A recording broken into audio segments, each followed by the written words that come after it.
Welcome to Lynn Cullen Live. Talk radio without the static. Email your questions and comments to lynncullenshow@gmail.com. And now your host, Lynn Cullen. Hello there. Welcome to the program. Oh, yay.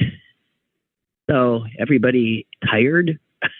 I have to tell you, growing up in the central time zone, that I've said this before, but man, that's a better zone to live in terms of TV viewing. Really. I mean, it's an entire hour difference, which just makes an incredible difference. Anyway, so I was with a bunch of old people watching the Super Bowl, and we were yapping through most of the commercials, I have to say. This morning I watched some, but I really didn't watch many of them during the game. So I know I used to talk a lot about them, but I'm not going to be able to do so today. I don't know. I hate to be such a wet blanket, but I don't care. I don't care. I guess it started, I mean, I don't know. Was that a good game? I guess it turned into a good game by virtue of, going into overtime. But it wasn't the game anybody expected. And I actually won the halftime score. There was I don't like to bet, so I refused to bet. And these people I was at, whose house I was at, had a thing, where you could, for $1, buy a square. I don't even understand the stuff, saying what the score will be after the first quarter, after yada yada yada. And it turns out, I said, I don't want to do it. I'm just not. And they said, come on. And I said, I don't even carry cash. So a friend said, here, I'll loan you $5. Just go pick 5 squares. And I said, go ahead, you pick them for me. So I didn't put money in, and he picked the squares. And I won. I won the score at halftime. And won a whole $20, and I gave it to the guy who had given me the 5, and who picked, because what the hell. Anyway, I find all of it just sort of, I just somehow couldn't invest. And they say it is the most democratizing. The only thing that really all of America was, we were on the same page. I did walk my dog. I missed the halftime show because I walked my dog during halftime. And there was not a car on the roads. There was not you could see almost everybody was tuned to the same event. And yet there's nothing democratizing about the event itself. It's what was the median price of a ticket to be there? 7,000, 8,000, something like that. So the people who are able to actually attend a Super Bowl it is not any democratic slice of America. It's totally corporatized, which America is as well. Just corporatized. So anybody who wanted me to say something about all of it, I have nothing to say.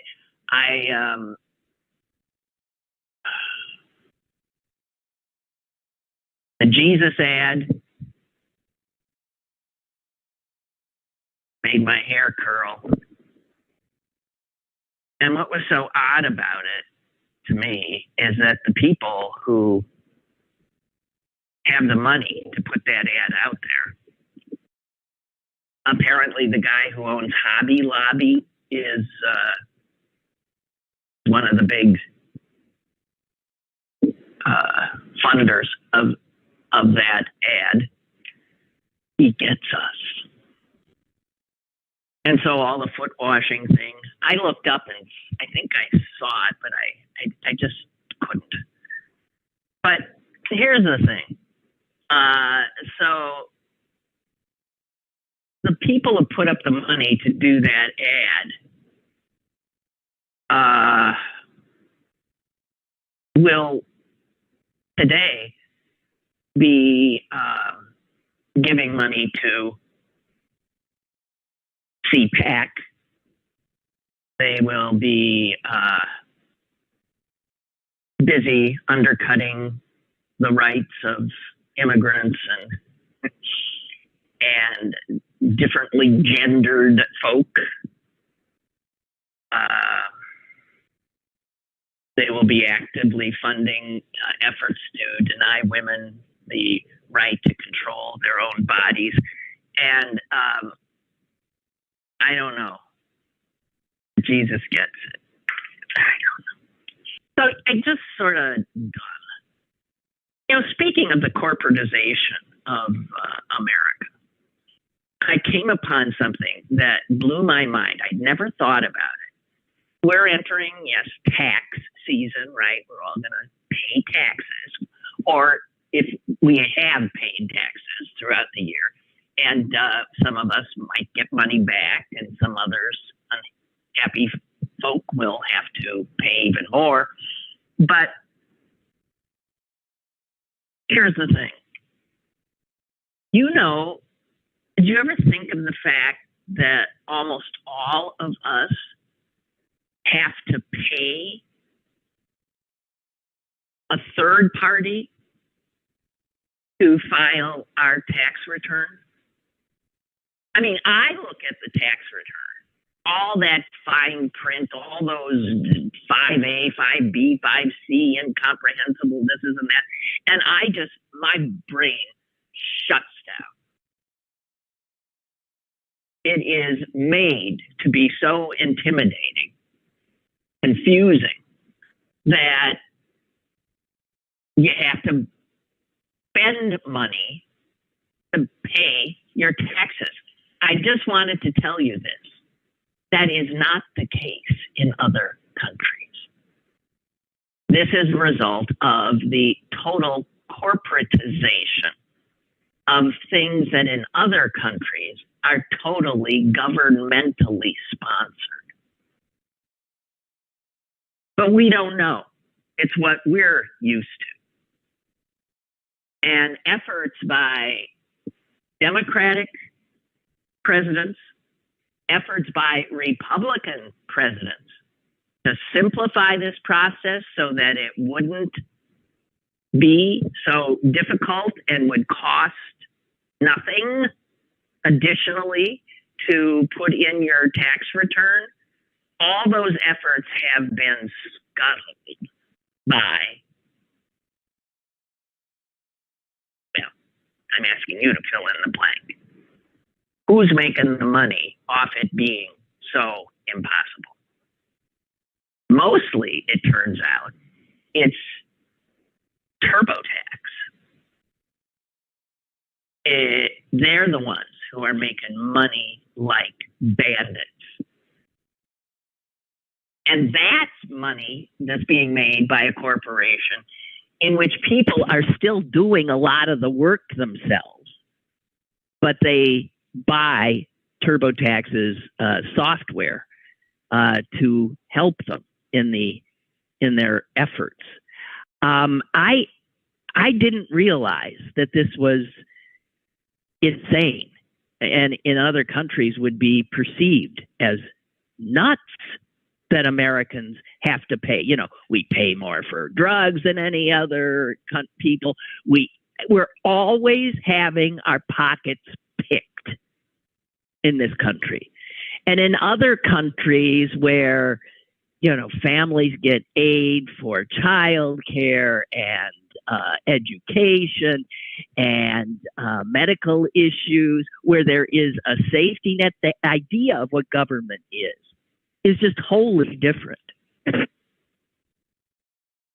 Here, we privatize. We make sure that somebody is making money out of the deal.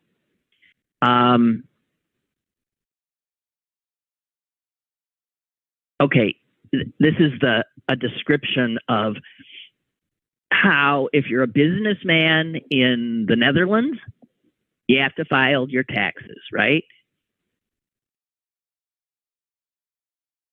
Here's what you do. You sit down in front of your computer. The government has put up your whatever. I'm just like Joe Biden. I can't remember a word. Has put up your return and filled in all the blanks, because the government, in fact, knows what you've made. The government knows what you've paid in already. And if you're in the Netherlands, so you just access your return on your computer. If the numbers look right to you, you just sign off, and that's the end of it. It takes a few minutes.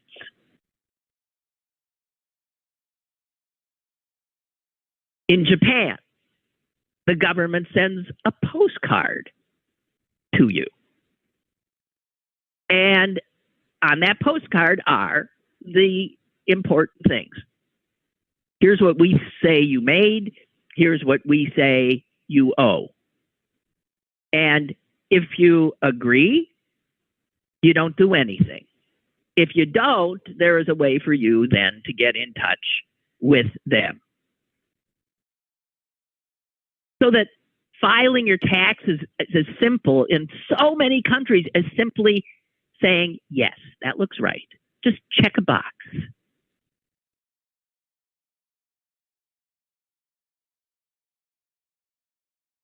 Again, we get had all the time, and we don't even realize it. We're so used to having our pockets picked by third parties, by middle men that have no reason for being, but whom our government allows to interject, to essentially have a toll booth on the highway between us and our government, and they pick our pockets.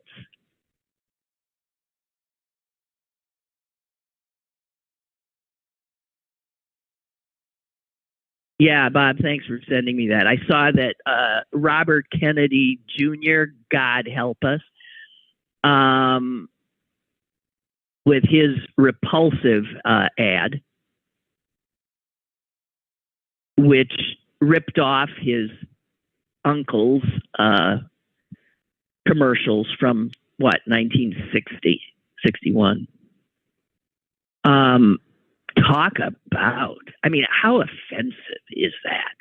And apparently so offensive that he came out either last night or this morning and apologized to his family for using their, common legacy, or his crass attempt to ride coattails that he has no reason to be riding in terms of politics, because he's a nutcase. He's a right-winger. I'm not even making any sense. I can't even, you know what? I can't.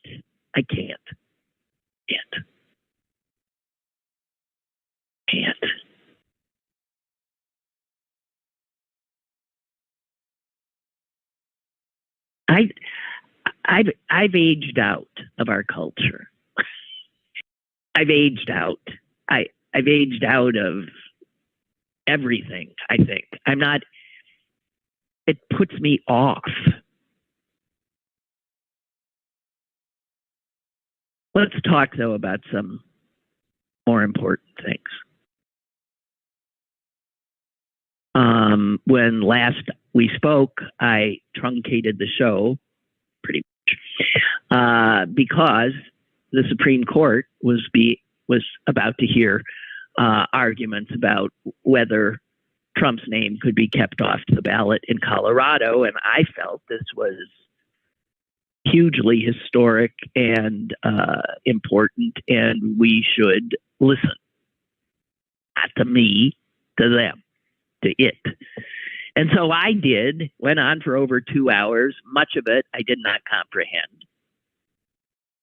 But it was clear that the guy who was arguing the case for Colorado was going to be savaged. He was savaged by all. I mean, next to nobody gave him anything but trouble.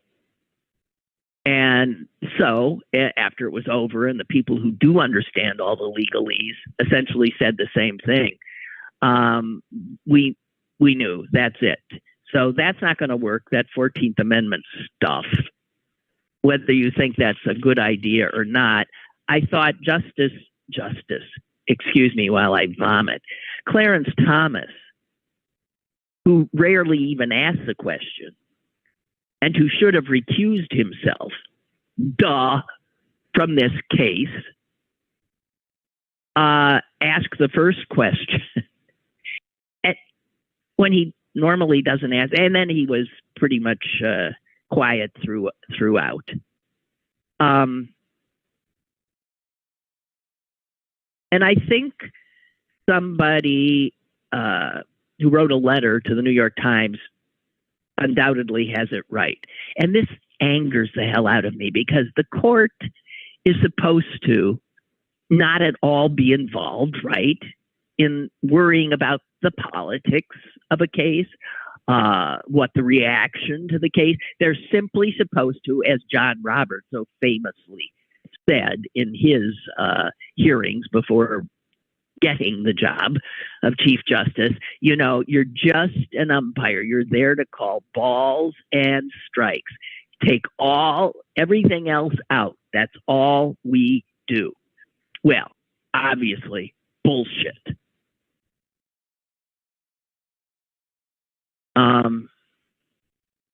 Just bullshit.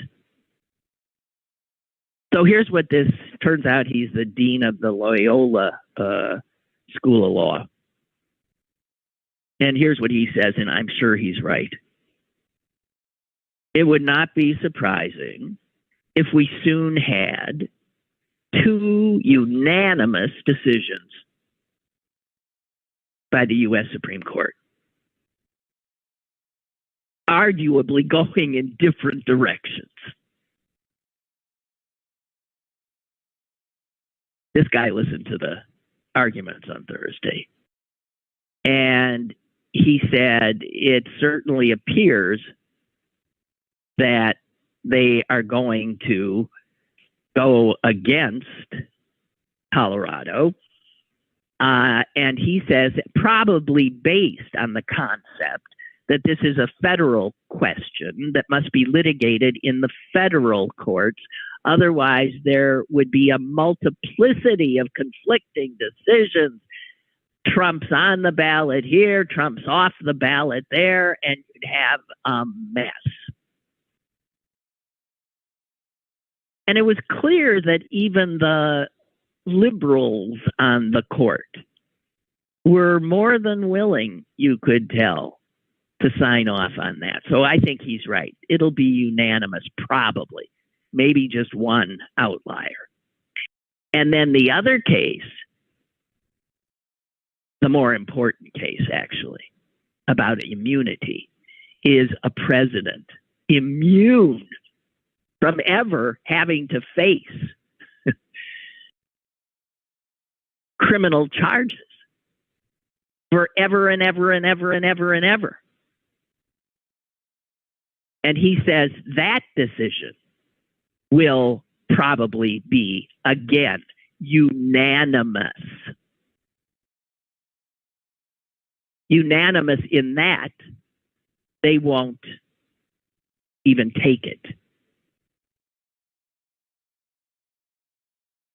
He says the decision made by the Court of Appeals that Trump did not have immunity is so clear, so well written, that it's highly unlikely that the Supreme Court would touch it. So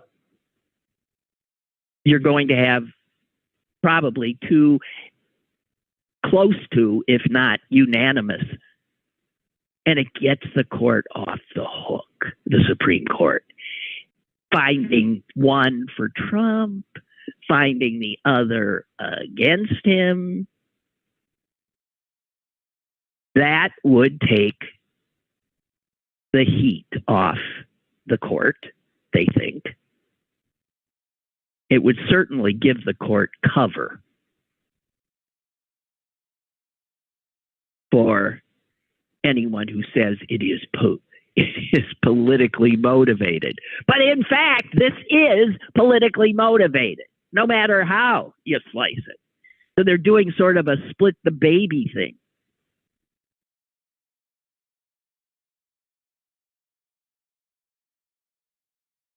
But the story that blew my mind, the other court-related story, this coming from the Department of Justice, was, of course, the report of the special counsel. Is that what it is? Yeah, special counsel, one Robert Hur, that exonerated President Biden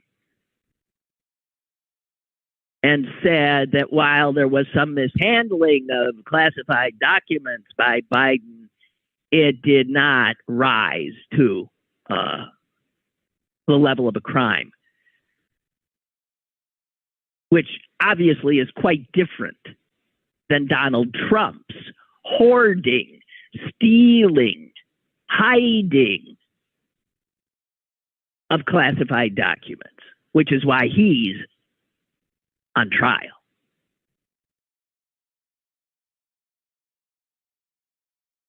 But you now know that what Hur did, because he couldn't get him criminally, he got him politically.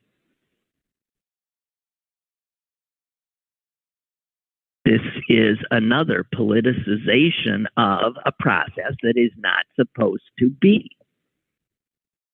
This guy does not have a medical degree, and he spent hundreds of pages, which would never...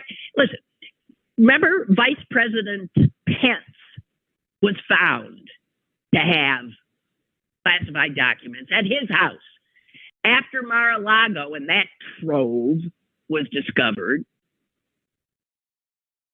They started looking at, that's when they found Biden had some, Pence had some. And you know what? They went in and looked at what Pence had, and the Department of Justice took care of it with a one-page letter. This was a what? Like 500-page screed? And apparently very unlike anything that normally happens in such a document. It was a hit job.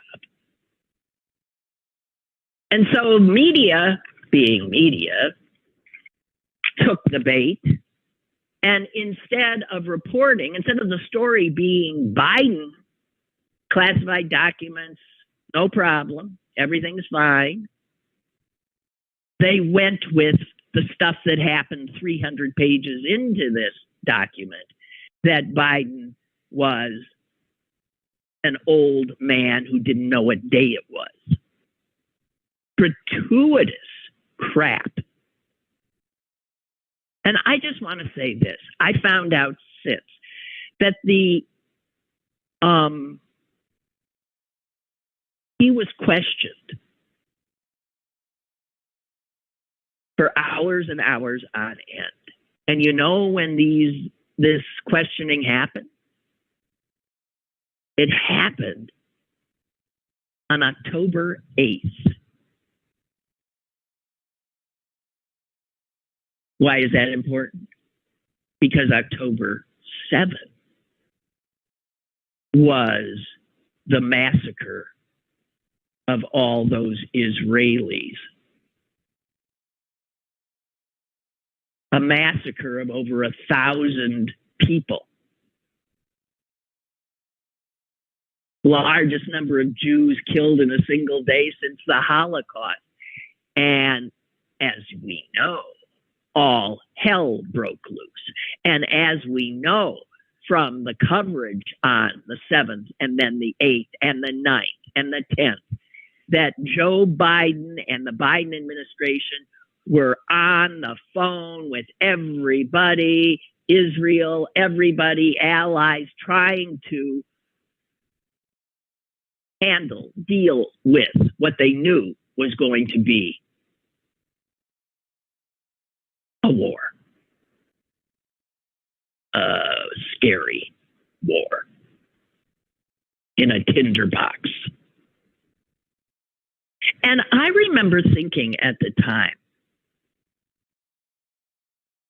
I can't imagine the stuff that a president has to handle.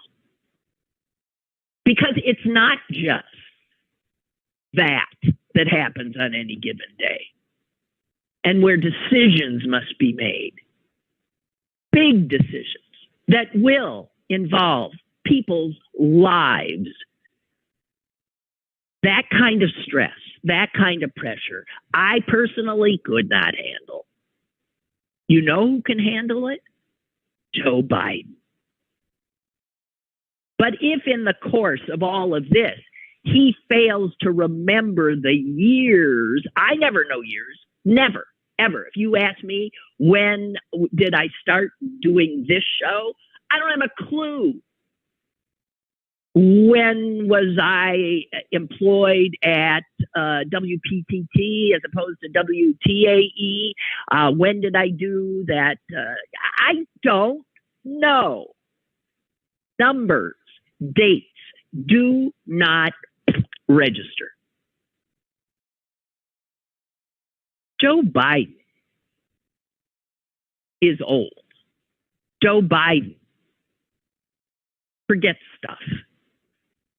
Joe Biden speaks on occasion. So do I. So do you. And here's the thing that drives me nuts.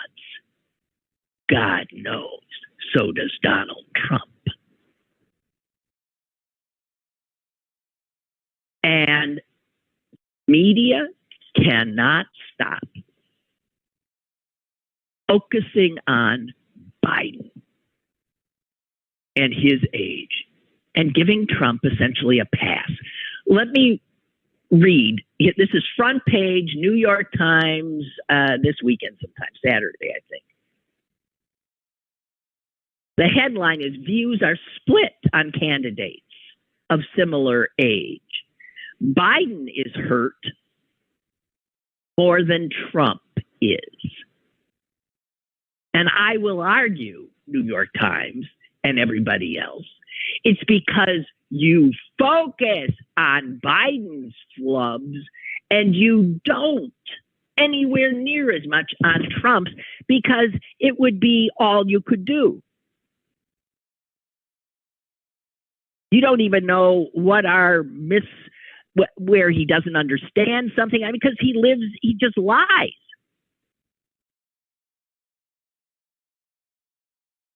There's 3.5 years difference in their ages, right?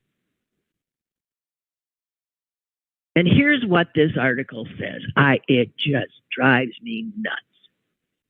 Biden's voice has grown softer and raspier, his hair thinner and whiter. He is tall and trim, but moves more tentatively than he did as a candidate. And he often holding his upper body stiff, adding to an impression of frailty. Then they say this: Mr. Trump, by contrast, does not appear to be suffering the effects of time in such visible ways. He dyes his hair and has a bronze tan. He is heavy set. And he uses his physicality to project strength. Now, he is heavy set. He is fat. He is grossly overweight. And we know that he stands strangely. He walks strangely. He misspeaks so often, you cannot keep up.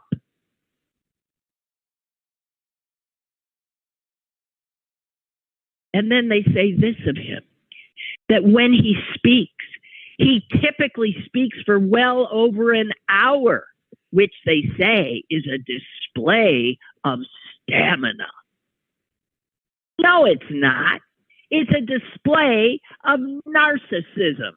How about talking about what he says in that hour of blathering, of word salad, of incorrectly thinking he's running against Nancy Pelosi instead of Nikki Haley, who doesn't know one country from the other?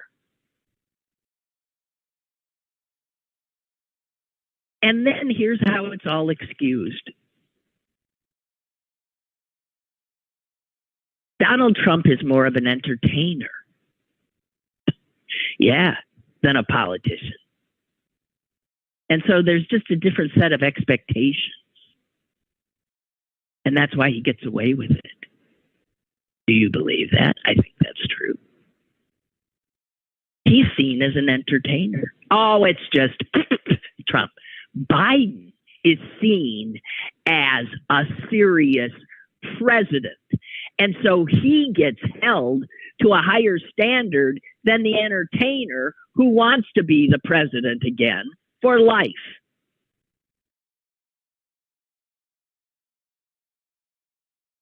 Oh, God. He's heavy set. His stamina. He's on drugs. Oh, God. I can't. I'm not going to get through this next 8 months. I'm just not. I can tell. I can tell. And then there's this thing Trump said on Saturday, which is frightening. He essentially told a cheering crowd that if a NATO country, if Russia invaded a NATO country that had not fully paid their dues or their share of the defense of the alliance, Trump said, I would encourage Russia to do whatever the hell they want. Now, we have to understand, with Ukraine, it is quite clear we are in a war now. Ukraine is doing the fighting for us and for Europe. It's why we're supporting them. On the other side is Russia, Vladimir Putin, and Donald Trump, and the Republican Party. They are all actively now, clearly working against democracy and its defense. The Republican Party no longer cares about defending democracy. Even in a situation where we have a proxy doing the dying, Ukrainians, for us.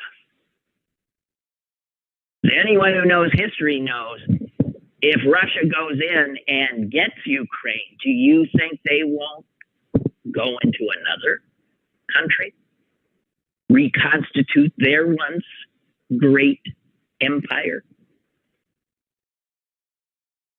Vladimir Putin is at war against the West, against Europe, against the United States.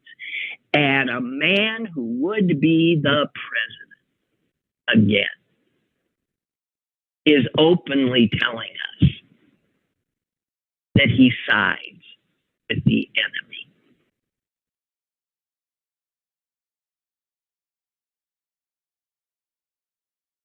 Scary times.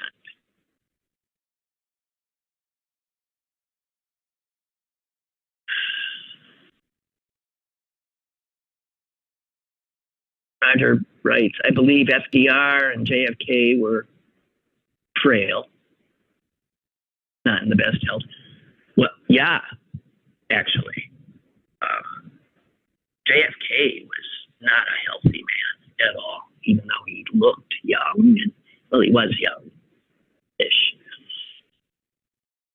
Biden is not encouraging Russia, he says, to attack. And Biden isn't claiming Taylor Swift should be thanking him for her success. There is no, of course, there's no debate. We have a choice, but the only conceivable choice is this old man. And those calling for him to step aside are dreaming.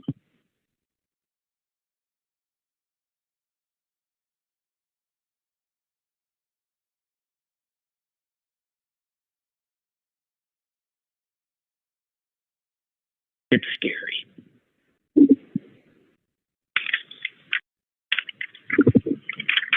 So Donald Trump, there are going to be two trials, perhaps going forward. They're in two courthouses in New York City this week. Different courthouses, they're 2 blocks apart. In New York City, there will be 2 judges dealing with a defendant, one Donald Trump.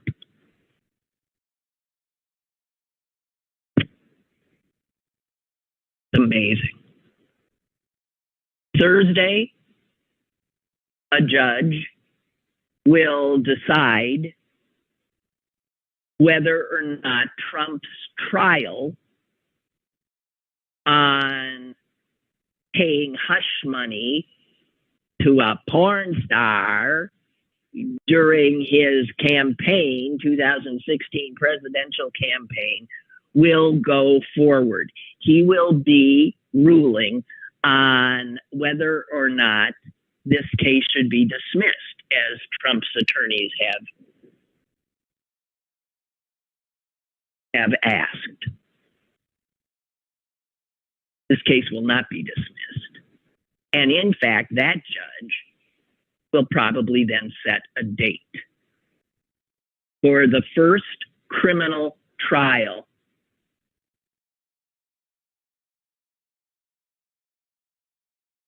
of a candidate for president of the United States.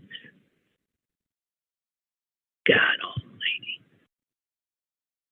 And then on Friday, it is expected, although it's been expected before, that Judge Engoron will finally have his decision, make his decision public on whether or not Donald Trump and the Trump organization and his sons will lose their ability to do business in New York State and will have to potentially forfeit as much as $300+ million in fines for bank fraud.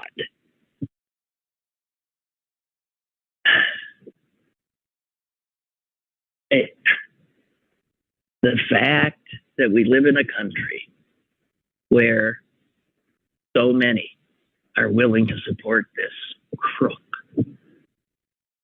this puppet of Vladimir Putin, is a puppet of Xi, a puppet of every autocrat in the world,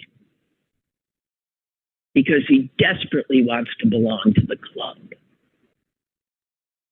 And he's fueled by resentment, has been all his life, that he's not accepted in the company he wants to keep, whether that was New York society or whether it is now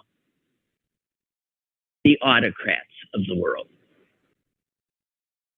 A vile, small, little, tiny man.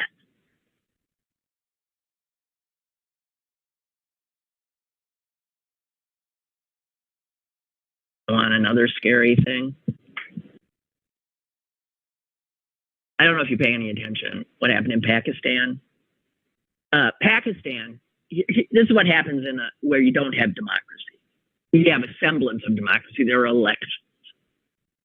But if you think of all the prime ministers of Pakistan who have ended up jailed and or dead, I mean, the list is long, long. Benazir Bhutto, her father,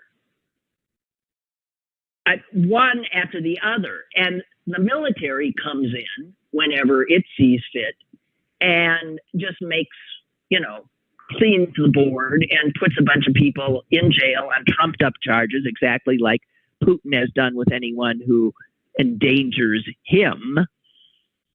And so the prime minister had been this guy, former athlete, star, cricket, I think. His name is Khan, Imran Khan. And he's in jail. And the military folks who pretty much hold sway are the ones who put him in jail. And they have a party, and it's not his party. They had an election this weekend. And unbelievably, the generals lost the election. And Khan, who's in jail, his party won it. Which is mind-blowing. Because this is a country where the autocrats in military uniform had control.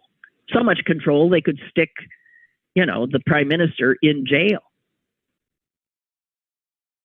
But they had an election.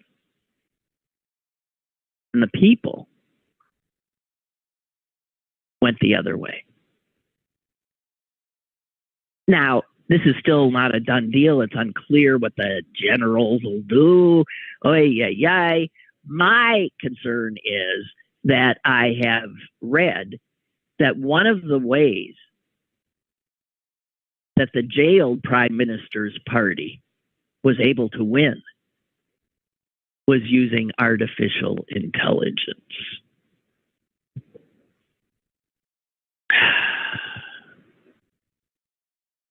They had created, using artificial intelligence and Khan's recorded voice, they put together all kinds of things addressing current issues and put it out on social media And these videos appeared, it's his voice, he's talking to the people, and it rallied them.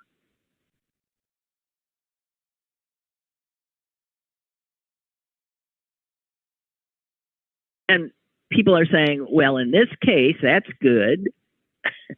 It stuck it to the generals that somebody who was locked up and unable to be out there was able to be out there through AI. And it turns out this is happening in other places as well. Already. In December. No, in last year, South Korea.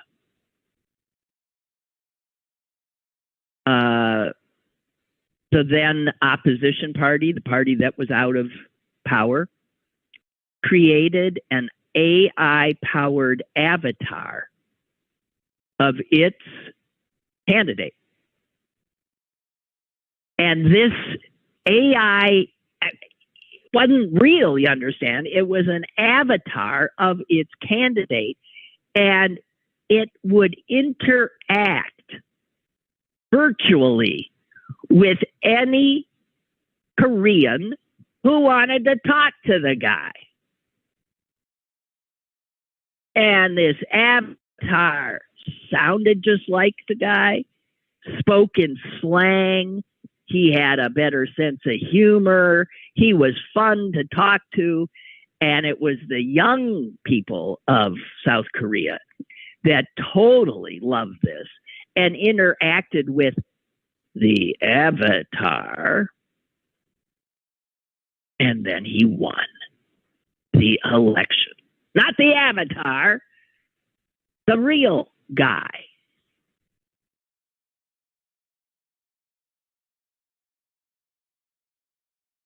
So I just want to say that if we think this isn't already here, and the mischief, which is a word not quite up to the heavy lifting I'm implying, wow.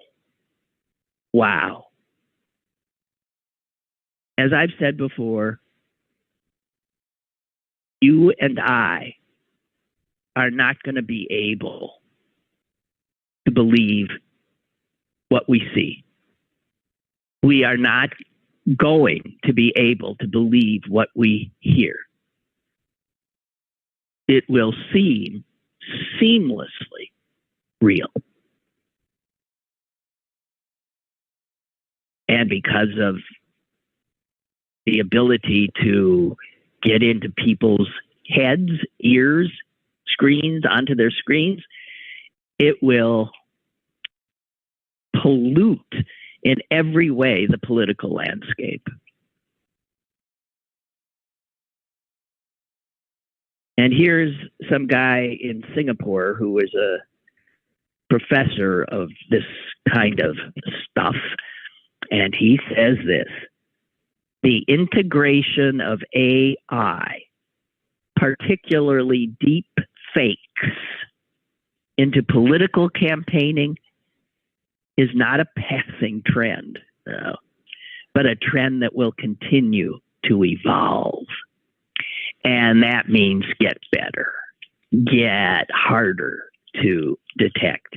And I was saying yesterday that even a board member of Meta was saying, we can't stay ahead of it. The ability to detect these kinds of fakes is not in any way keeping up with the ability to make them. So I worry. I really worry.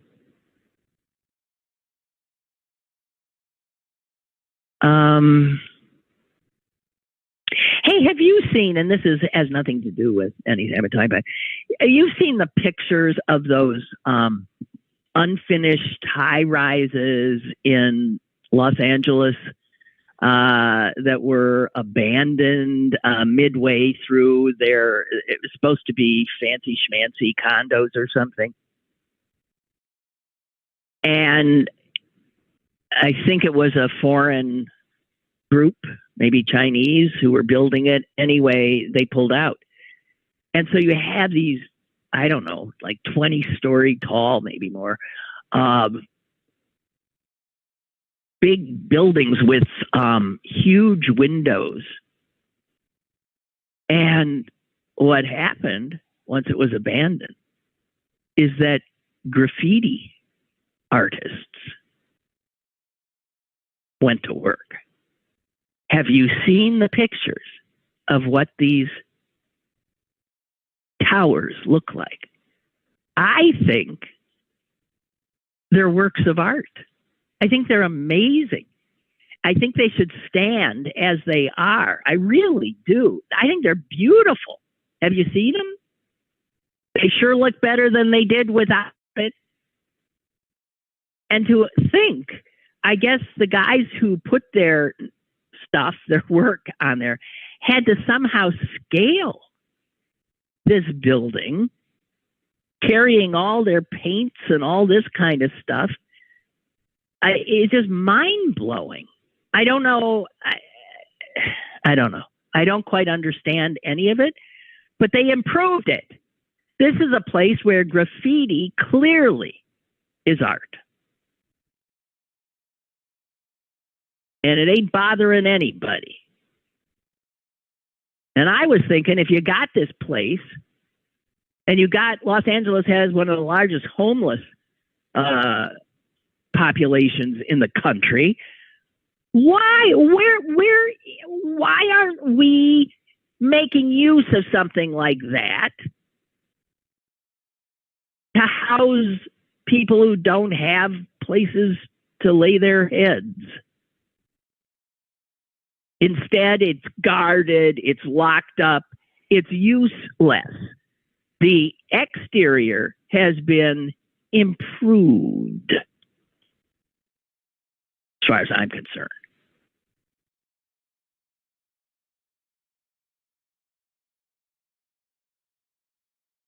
So, if you haven't seen it, check it out.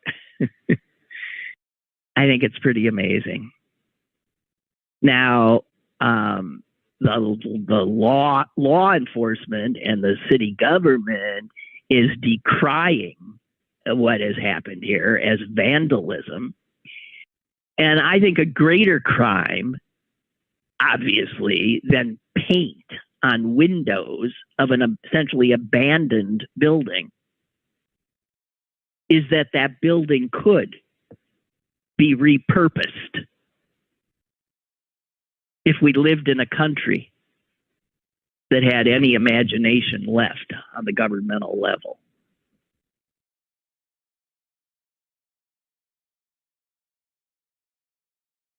I don't know. So, if you haven't seen it, look at it, because I think it's beautiful. The Washington Post did a particularly interesting piece on it, in which they show you, just panning up, one of the faces of the building, because I think there might be more. It's more than one building. It was $1 billion project, and somehow the money ran out, and so it's just there. And some people think it's an eyesore. It was an eyesore. I think now it's fascinating. It's colorful. It is. I once did back in the day, in the 80s, I once did a story about the graffiti in Pittsburgh. And I interviewed a gallery, an art gallery owner who was arguing that while not all, but much of it was, in fact, really good public art, and should be appreciated as such. In fact, this guy had a piece of graffiti that was spray painted on a big piece of, I don't know, is that like plywood, that made up a fence surrounding what was to be PPG Place.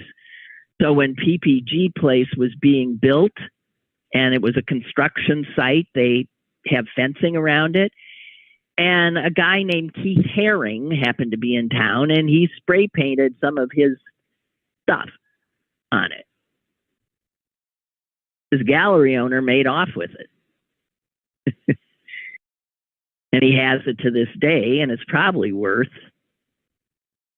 I mean, I don't know, hundreds of thousands of dollars. Because Keith Haring's work was seen as, finally, art. Anyway, the funny part is that there came a day when the art gallery owner's gallery was hit by, I think it's called tagged, right? By a graffiti artist.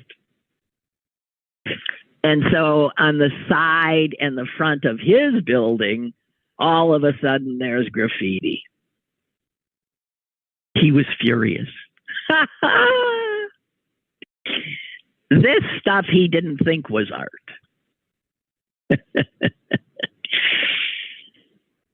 So I did a piece on that, much to his chagrin. But, you know, the subject of graffiti is one that is sort of like a lot of things that are unlawful, subterranean, but show a kind of creative vibrancy often. And daredevil. I mean, because when you sometimes see graffiti in places where you think, what? How did they get up there? So these artists also risk their lives.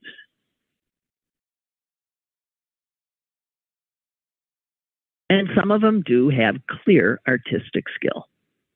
So just saying, I found that interesting. And if you haven't seen those buildings in LA, check them out. Check them out. Oh, guys. Here's a sweet thing I'll leave you with. This was from Metropolitan Diary, where people send in little stories about New York City, living there, interacting. Here's one from a woman named Claire Steichen. I was on a rush hour train going uptown with my children, a 3-year-old and an infant. I had to stand with the stroller and the baby, but I found a spot where my 3-year-old could sit. After she sat down with her book, Madeline, she looked up at me. Mommy, you are going to read to me, she said. I made eye contact with a man sitting next to her. He was tall and slim, with a beige cotton summer suit and a bow tie. Sweetie, I said to my daughter, ask the man if he will read to you. The man gestured toward himself. Me? He said. I nodded. And then he read Madeline from 42nd Street to 72nd Street as riders nearby looked on and listened. I love that story. I love that story. And you know what else I love about it? A mother telling her 3-year-old to engage with a strange man sitting next to her. A mother who did not teach her child to be scared of strangers. I love this woman. I love her. So sick of everybody being so suspicious, so not trusting other people in their orbit. I love that story. And that's it for me. I'll see you tomorrow.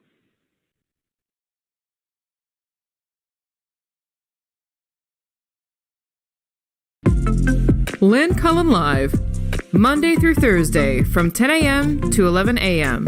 and archived at pghcitypaper.com. The opinions expressed on Lynn Cullen Live are those of the host and do not necessarily reflect the viewpoints of Pittsburgh City Paper or its advertisers.